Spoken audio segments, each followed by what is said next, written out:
अगर आप भी लेना चाहते हैं देश दुनिया की तमाम जानकारी तो आज ही सब्सक्राइब करें हमारे चैनल को। साथ ही नीचे दिए बेल आइकन को जरूर दबाएं ताकि हर अपडेट आप तक पहुंच सके। नमस्कार, व्यवसाय नाटक और आप सभी का स्वागत है। क्या राहुल गांधी और पॉप स्टार रिहाना को कृषि कानूनों के बारे में जरा भी पता है? यह सवाल पूछा है भाजपा ने, क्योंकि कांग्रेस के पूर्व अध्यक्ष राहुल गांधी ने केंद्रीय कृषि कानूनों के खिलाफ किसानों के आंदोलन के बीच केंद्र सरकार पर फिर हमला बोलते हुए आरोप लगाया है कि भारत की प्रतिष्ठा को गहरा धक्का लगा है और भाजपा और आरएसएस ने देश की साख को ध्वस्त कर दिया है। उन्होंने 3 नए कृषि कानूनों को वापस लेने की मांग करते हुए यह सवाल भी किया कि सरकार दिल्ली में किलेबंदी क्यों कर रही है। जो इस देश में खेती करता है वो आतंकवादी है। मतलब देश के 60% लोग आतंकवादी हैं। मतलब सिर्फ आरएसएस के लोग आतंकवादी नहीं है, बाकी सब आतंकवादी हैं। ये किसान हैं, अपना हक मांग रहे हैं।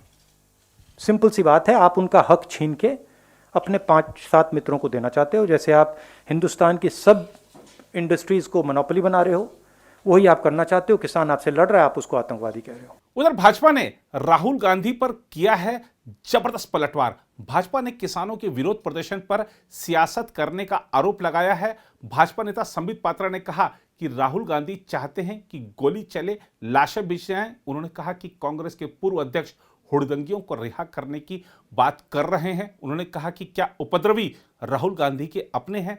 उन्होंने कहा कि राहुल गांधी और रिहाना दोनों को कृषि के बारे में कुछ भी मालूम नहीं है। राहुल, रिहाना और रैकेट। राहुल गांधी कौन है बताने की आवश्यकता नहीं है। 2 दिन से कुछ लोग हम में से जान गए हैं कि रिहाना भी कौन है। परसों तक नहीं जानते थे बहुत लोग। और रैकेट, ये रैकेट बहुत महत्वपूर्ण है। भारत के खिलाफ जो प्रोपेगेंडा बहुत पहले से अनेकों विषयों पे चलता आ रहा है, उसे हमने रैकेट का नाम दिया है। और आज उसी रैकेट को लेकर यह प्रेस कॉन्फ्रेंस हो रहा है।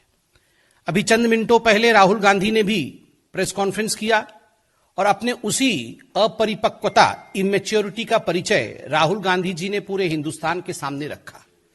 कहीं ना कहीं पुनः किसान बंधुओं के कंधे पर बंदूक रख के अपनी राजनीतिक रोटी सेकने की कोशिश राहुल गांधी जी ने की और साथ ही साथ पुनः किसानों के माध्यम से लोगों को भड़काने का जो प्रयत्न राहुल गांधी ने कहा और किया, वो आज हमने देखा है। ये वही राहुल गांधी है जो चंद दिनों पहले कह रहे थे कि शहरों में आग लग जाएगी, there would be fire in the cities, slums में जाके लड़ाई होंगी। और कहीं ना कहीं जो अरेंजमेंट राहुल गांधी ने इस लड़ाई की हुई थी, उसका खुलासा पिछले बार प्रेस कॉन्फ्रेंस में आदरणीय स्मृति ईरानी जी ने भी किया। आज ठीक उसी प्रकार राहुल गांधी जी ने धमकाया कि कोई पीछे नहीं हटेगा, बातचीत में हम विश्वास नहीं रखते हैं। अरे राहुल जी, ये तो किसानों का आंदोलन है। किसान तो कह रहे हैं कि उनका राजनीति से कोई सरोकार नहीं है, उनका किसी राजनीतिक पार्टी से कोई मतलब नहीं है। तो आप उनके पैरोकार बन के उनके माध्यम से बातचीत करने का जो प्रयास कर रहे हैं, वो किस लिए कर रहे हैं? ये अपरिपक्वता है। उसका परिचय आज आपने दिया है। आज राहुल गांधी जी ने कहा कि भारत की सरकार किलाबंदी कर रही है, सड़कों पर कील बिछा करके किलाबंदी कर रही है, और ये लोकतंत्र में नहीं होता है। राहुल गांधी जी, याद करिए 26 जनवरी के दिन जो घटना हिंदुस्तान में घटा, पूरे विश्व ने देखा। हिंदुस्तान ने जिस प्रकार से उसको गलत बताया और आप लोगों ने सवाल उठाया था कि आखिर दिल्ली की पुलिस रोकथाम क्यों नहीं कर रही थी, दिल्ली की पुलिस ने प्रिवेंटिव मेजर्स क्यों नहीं लिया, क्यों दिल्ली की पुलिस ने लाल किले तक तथाकथित जो लोग इस प्रकार से हिंसा फैलाने की कोशिश कर रहे थे, जो किसान नहीं थे, उन लोगों को क्यों लाल किले तक आने दिया दिल्ली पुलिस ने? यह सवाल राहुल गांधी का भी था, यह सवाल कांग्रेस पार्टी का भी था और अन्य विपक्षी दलों का भी था। आज अगर दिल्ली पुलिस, उसी दिल्ली पुलिस ने जिन्होंने 26 जनवरी को पेशेंस और संयम का परिचय दिया था, उसी दिल्ली पुलिस ने आज प्रिवेंटिव मेजर्स लिया है, उसी दिल्ली पुलिस ने आज एहतियातन कदम उठाए, उसी दिल्ली पुलिस ने रोकथाम के लिए सारे बंदोबस्त किए हुए हैं, तो उसमें राहुल गांधी जी को क्या परेशानी है? मैं बताता हूं क्या परेशानी है। ये राहुल गांधी, कांग्रेस पार्टी और विपक्ष का ये जो प्रोपेगेंडा का एक बहुत बड़ा धड़ा है, ये चाहते हैं, इनकी इच्छा है सड़कों पर लड़ाई हो, ये चाहते थे कि गोली चले, ये चाहते हैं कि लाश बिछ जाए और इन लाशों पर बैठकर ये अपनी राजनीति चमकाएं और सवाल पूछे नरेंद्र मोदी जी से और इस सरकार से कि आखिर ये कैसे हुआ। आज हम सैल्यूट करते हैं दिल्ली पुलिस के जवानों को, जिनको देखने के लिए हमारे गृह मंत्री भी गए, जो खुद तो घायल हो गए, किंतु उन्होंने किसी को हताहत नहीं किया, उन्होंने एक गोली तक नहीं चलाई। आज अगर हमें आपको इस देश को बचाने के लिए उन्होंने कुछ प्रयत्न किया है, कुछ जतन कर रहे हैं, उस पर आप अभी से उंगली उठा रहे हैं। आज जिस प्रकार के शब्दों का प्रयोग राहुल गांधी जी ने किया है, यह अपने आप में दुखद है। बंधुगण, एक सवाल मैं राहुल गांधी जी से और पंजाब के कांग्रेस पार्टी से पूछना चाहता हूं। कल पंजाब के कांग्रेस पार्टी ने एक ऐलान किया कि 122 लोग जो गिरफ्तार हुए हैं 26 जनवरी में हिंसा फैलाने के कारण, उन लोगों को तुरंत रिहा किया जाए और उनको पंजाब की जो कांग्रेस है और सेंटर की कांग्रेस उनको लीगल एड देगी।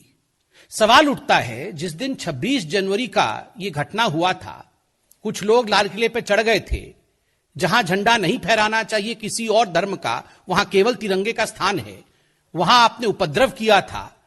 उसके बाद ये तमाम नेताओं ने, राहुल गांधी समेत तमाम जो कांग्रेस के नेता थे, उन्होंने कहा था कि ये भारतीय जनता पार्टी के कार्यकर्ता हैं, भारतीय जनता पार्टी ने अपने एजेंट्स और अपने लोगों को भेजा है हुड़दंग करने के लिए, यहां पर हिंसा फैलाने के लिए, ताकि किसानों का आंदोलन बदनाम हो जाए। So that in fact the किसान आंदोलन, द नेम ऑफ द किसान आंदोलन इज स्टार्ड, इज ब्लैकेंड। और आज जब वही हुड़दंगी गिरफ्तार हो रहे हैं, तो आप कह रहे हैं कि इनको रिहा कर दीजिए, तभी जाके बातचीत होगी। आप कह रहे हैं इनको रिहा कर दीजिए क्योंकि ये अच्छे लोग हैं। कैसे? आपको क्यों इतनी पीड़ा हो रही है? आप तो इन्हें बीजेपी के कार्यकर्ता और एजेंट बता रहे थे। इनको तथ्यों के आधार पर, अगर दिल्ली पुलिस सीसीटीवी की फुटेज के आधार पर, जो फुटेज जनता ने सामने रखी है और जो फुटेज पब्लिक कंजम्पशन के लिए, एविडेंसेस के आधार पर जो तथ्य कोर्ट में प्रस्तुत किए जाएंगे, उनके आधार पर गिरफ्तारी हो रही है। आप कह रहे हैं छोड़ दीजिए। अर्थात ये आप ही के लोग थे, अर्थात ये कांग्रेस पार्टी आप ही के लोग थे ना, जिनके लिए आप इतने चिंतित हैं और लीगल एड देंगे। वरना मैं तो नहीं मानता हूं कि इस देश में ऐसी कोई संस्था होगी जो अनार्की फैलाने वालों को, जो हिंसा फैलाने वालों को, और 26 जनवरी में जो दुर्घटना हुई थी, उनके साथ कोई भी संस्था खड़ी होगी, ऐसा तो मुझे नहीं लगता। स्वाभाविक रूप से यह प्रश्न राहुल गांधी जी के लिए है, क्या ये लोग आपके हैं जो आप इनके लिए लीगल एड देने के लिए तत्पर हैं? राहुल गांधी जी ने आज कहा, बहुत दुख के साथ मुझे कहना पड़ रहा है, मैं वो सेंटेंस लिख के लाया, उन्होंने कहा यह सरकार किसानों को मारना चाहती है। यह सरकार सबका साथ, सबका विकास और सबके विश्वास, इस मंत्र के आधार पर काम करती है। किसी को मारना यह सरकार नहीं चाहती है। सब कैसे उभरे, सब कैसे आगे बढ़े, सब कैसे विकास करे, इसकी चाहत इस सरकार की है। किसान, मजदूर, मजलूम, महिला, युवक, सबके लिए किसानों की सरकार काम करती है। हमारी सरकार किसानों की भी सरकार है। और देखिए मारना क्या होता है, इसका आर्टिकल मैं निकाल के लाया हूं। 1998 में मध्य प्रदेश में सरकार किसकी थी? कांग्रेस पार्टी की थी। अंधाधुंध गोली किस पर चली थी? किसानों की रैली पर चली थी। कितने किसान मारे गए थे? 28 किसान जलियांवाले बाग की तरह वहां भून दिए गए थे। राहुल जी, इसे मारना कहते हैं, इसे रौंदना कहते हैं, इसे डेमोक्रेसी को समाप्त करना कहते हैं। किसानों के लाशों के ऊपर आपने राजनीति की थी। आज आप हमारी सरकार को कटघरे में घेरने की कोशिश कर रहे हैं, झूठे भ्रम को फैलाने की कोशिश कर रहे हैं। आप कह रहे हैं हम मारना चाहते हैं, यह निंदनीय है। राहुल जी, केवल आप नहीं, एक और है, रिहाना, उन्होंने भी ट्वीट किया है। ना राहुल को मालूम है कुछ कृषि के बारे में, ना रिहाना को मालूम है कुछ कृषि के बारे में। पूछिए दोनों को, ये रबी क्रॉप क्या होता है, खरीफ क्रॉप क्या होता है, कुछ नहीं मालूम। ना राहुल को मालूम, ना रिहाना को मालूम, मगर दोनों की आदत एक है, दोनों ट्वीट कर रहे हैं। आप बताइए कहां थे ये लोग जब महात्मा गांधी के स्टैच्यू को कैलिफोर्निया के अंदर अभी चंद दिनों पहले डेसिक्रेट किया गया। महात्मा गांधी हमारे राष्ट्रपिता हैं और केवल भारतवर्ष के राष्ट्रपिता नहीं है। महात्मा गांधी पूरे विश्व के द अपोस्टल ऑफ पीस हैं, शांति दूत है पूरे विश्व के लिए। जब उनके धड़ को अलग कर दिया जाता है कैलिफोर्निया में, उनके स्टेचू के धड़ को, तो कोई भी इनमें से जो आज ट्वीट कर रहे हैं, जो इंटरनेशनल फिगर बने हुए हैं, उनमें से किसी ने ट्वीट किया? किसी ने ट्वीट नहीं किया। जब 84 के दंगे हुए, इनमें से किसी ने ट्वीट किया? हो सकता है उनका जन्म नहीं हुआ हो, मगर इनके जो इकोसिस्टम के लोग हैं, इनमें से किसी ने ट्वीट किया? किसी ने ट्वीट नहीं किया। जब कश्मीरी पंडितों को निकाला जाता है, मैं नहीं कह रहा हूं कि 3 व्यक्तियों का नाम, मगर ये जो इकोसिस्टम है, उनमें से किसी ने कश्मीरी पंडितों के ह्यूमन राइट्स के लिए ट्वीट नहीं किया। और मैं पूछता हूं, दिल्ली पुलिस के जो जवान थे, उनके हाथ कट गए, उनके ऊपर तलवार से आक्रमण हुआ, उनको कूदना पड़ा खाई के अंदर, किसी ने इनमें से तथाकथित ह्यूमन राइट एक्टिविस्ट है, किसी ने ट्वीट किया कि ये ह्यूमन राइट वायलेशन है? किसी ने ट्वीट नहीं किया। और आज राहुल एंड रिहाना ट्वीटिंग। बंधुगण, ये राहुल गांधी जो रह के विदेश जाते हैं, आज मैं बिल्कुल स्पष्टता के साथ बताता हूं, और ये खुलासा भी होगा, ये यूं ही विदेश नहीं जाते हैं। वहां वो षड्यंत्र करते हैं, एंटी इंडिया एलिमेंट्स के साथ मीटिंग करके ये प्रपंच रचते हैं हिंदुस्तान को बदनाम करने के लिए और हिंदुस्तान को विवादों में धकेलने के लिए। चाहे वो रिहाना हो, चाहे वो मियां खलीफा हो, ये सारे जो जिन लोगों ने ट्वीट किया हुआ है, ये सारे लोगों से किस प्रकार मिलना, प्रपंच करना, हिंदुस्तान के खिलाफ प्रोपेगेंडा करना, ये राहुल गांधी का बिल्कुल पहला काम है। और यही राहुल गांधी करते हैं विदेश में जाके। आप सोचते होंगे हमें कैसे मालूम? हमने आपको कहा था ना कि चाइना से जाके चुपके चुपके मिलते हैं, बाद में सब कागज सामने आया। 2008 का MOU भी हुआ था, तो वो फोटो भी सामने आया मां बेटे का। शी जिनपिंग बैठे हुए हैं, मां बेटे दाएं और बाएं खड़े थे, वहां भी जाके मिल के आए हैं चुपके चुपके, चोरी चोरी चुपके चुपके वहां भी जाके प्रोपेगेंडा करके आए थे। और आज चाइना चाइना कर रहे थे, डिफेंस बजट के बारे में बोल रहे थे। जितना डिफेंस बजट पे मोदी की सरकार ने एक्सपेंडिचर किया है, मॉडर्न गैजेट्स के लिए जितने इस सरकार ने काम किया है, किसी पिछले सरकार ने उतना काम नहीं किया है। 10 वर्षों तक राफेल को आपने टाल के रखा। आज हमने बेंगलोर के एरो शो में राफेल को देखा, गरजते हुए देखा है। राहुल गांधी, आपने देखा आज राफेल को? आपने देखा नहीं, आपने केवल पीसी करके हिंदुस्तान की मनोबल को नीचे करने की कोशिश की है। बंधुगण, जो लोग प्रोपेगेंडा करने की कोशिश कर रहे हैं, उन्हें हिंदुस्तान के लोकतंत्र के विषय में जानना होगा। India is a democratic country. These 3 foreign bills were passed after due diligence, after due debate, after discussion, through a democratic process on the floor of Indian Parliament. ये इंडियन पार्लियामेंट में ये तीनों कानून पारित हुए हैं, डिस्कशंस के बाद, डिबेट के बाद। And who are the members of Indian Parliament? Duly elected member of parliaments of Indian Parliament, in fact, are the representative of each and every Indian. 130 crore के जो रिप्रेजेंटेटिव हैं, उन लोगों ने डिस्कशन करके ये कानून पारित किया। ठीक है, कानून पे मतभेद आपका था, सुप्रीम कोर्ट गए आप लोग, सुप्रीम कोर्ट में सुनवाई हुई। सुप्रीम कोर्ट में सुनवाई के बाद खंडपीठ ने कहा कि इस कानून को लेकर हमने एक कमिटी निर्धारित किया है, इस कमिटी के माध्यम से सुनवाई होगी। अब इस कमिटी के सामने सब प्रस्तुत हुए। आपके लिए पार्लियामेंट भी छोटा है, आपके लिए सुप्रीम कोर्ट का कोई महत्व नहीं है। ये 3-4 लोग ट्वीट करेंगे, उसी ट्वीट के आधार पर आप हिंदुस्तान के लोकतंत्र को तौलेंगे। राहुल जी, रिहाना जी नहीं समझती हैं ये सब। कम से कम आप सोचने और समझने की क्षमता रखिए। वो नहीं जानती है इंडियन पार्लियामेंट्री स्ट्रक्चर क्या होता है।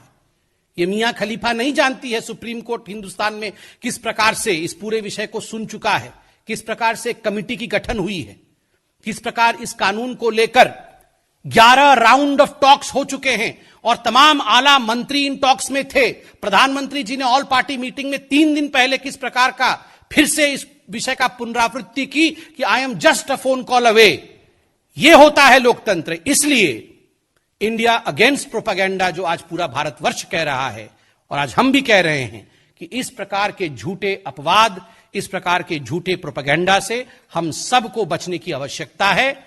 और जो मेन स्ट्रीम पॉलिटिकल पार्टीज के नेता हैं जैसे राहुल गांधी, इस प्रकार की भ्रम फैलाने की कोशिश वो ना करें। दूसरी ओर भारत ने किसानों के प्रदर्शन पर पॉप गायिका रिहाना सहित विदेशों की मशहूर हस्तियों और अन्य लोगों की टिप्पणियों पर तीखी प्रतिक्रिया व्यक्त करते हुए कहा है कि प्रदर्शन के बारे में जल्दबाजी में टिप्पणियों से पहले तथ्यों की जांच परख की जानी चाहिए और सोशल मीडिया पर हैशटैग तथा सनसनीखेज टिप्पणियों की ललक ना तो सही है और ना ही जिम्मेदाराना है। विदेश मंत्रालय की यह प्रतिक्रिया ऐसे समय में आई है जब अमेरिकी पॉप गायिका रिहाना, स्वीडन की जलवायु कार्यकर्ता ग्रेटा थनबर्ग, अमेरिकी अभिनेत्री अमांडा केर्नी, अमेरिकी उपराष्ट्रपति कमला हैरिस की भतीजी मीना हैरिस सहित कई मशहूर हस्तियों ने भारत में किसानों के विरोध प्रदर्शन के बारे में ट्वीट किए हैं। विदेश मंत्रालय ने कहा है कि कुछ निहित स्वार्थी समूह प्रदर्शनों पर अपना एजेंडा थोपने का प्रयास कर रहे हैं और संसद में पूरी चर्चा के बाद पारित कृषि सुधारों के बारे में देश के कुछ हिस्सों में किसानों के बहुत ही छोटे वर्ग को कुछ आपत्तियां हैं। मंत्रालय ने एक बयान में कहा, हम अनुरोध करेंगे कि ऐसे मामलों में जल्दबाजी में टिप्पणी करने से पहले तथ्यों की पड़ताल की जाए और मुद्दों पर यथोचित समझ विकसित की जाए। बयान के अनुसार खासतौर पर मशहूर हस्तियों और अन्य द्वारा सोशल मीडिया पर हैशटैग और टिप्पणियों को सनसनीखेज बनाने की ललक ना तो सही है और ना ही जिम्मेदाराना है।